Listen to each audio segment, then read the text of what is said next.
jóvenes, muy buenos días.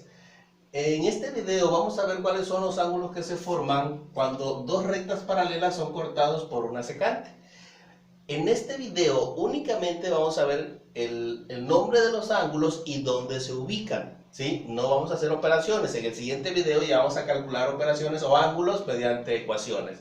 Entonces, fíjense bien los ángulos que se forman de acuerdo a nuestra figura. Los primeros ángulos son ángulos internos.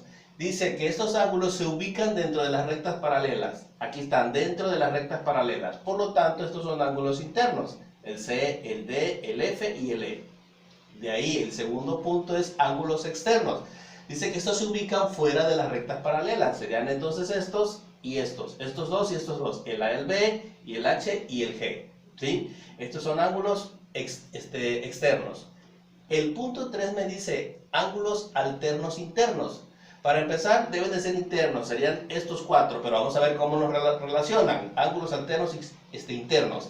Se encuentran en lados opuestos a la transversal. Primero, para empezar, deben de ser internos y deben de ser opuestos a la transversal. Por lo tanto, estos son opuestos, ¿sí? El E y el C. Y también son opuestos el D y el F. Estos son ángulos alternos internos. El punto 4 me dice ángulos alternos externos.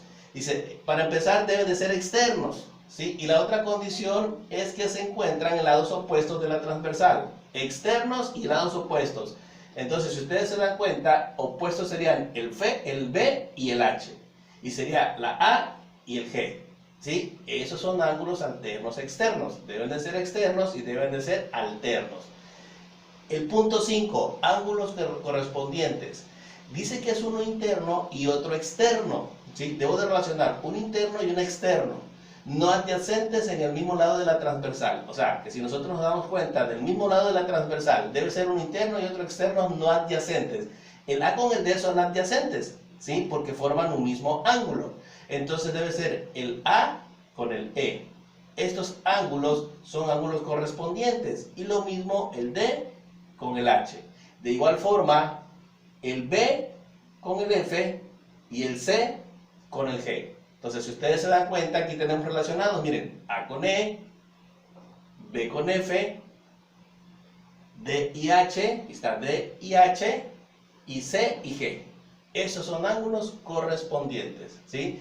La condición es que deben de estar del mismo lado de la transversal, pero deben de ser ángulos no adyacentes. Este con este, recuerden, es adyacente, por lo tanto, la relación sería el A con el E, luego el B con el F, de ahí el D con el H y el C con el G. El último, ángulos colaterales. Dice, son dos internos o dos externos situados en el mismo lado de la transversal. O sea que la condición es que sean dos internos o dos externos en el mismo lado de la transversal. Como ejemplo tenemos estos dos, ¿sí? Deben de ser estos dos, son internos. Entonces, por lo tanto, también podemos decir que estos dos son colaterales. También tenemos entonces el A con el H. Estos son colaterales. Y el B con el G. La condición es esa, que sean dos internos o dos externos. Aquí están mis dos internos, estos son colaterales y estos son colaterales. Los internos, los externos, este con este es colateral y este con este es colateral. Y ahí está, jóvenes. Entonces, si ustedes se dan cuenta, esta es la clasificación de la ubicación de los ángulos y cómo se nombran. En el video siguiente vamos a ver qué ángulos son iguales, qué ángulos sumados miden 180, ¿sí? Y esa es la forma en que vamos a empezar a resolver los problemas mediante ecuaciones, o sea, ángulos representados con variables. Ok, jóvenes, nos vemos en el siguiente video.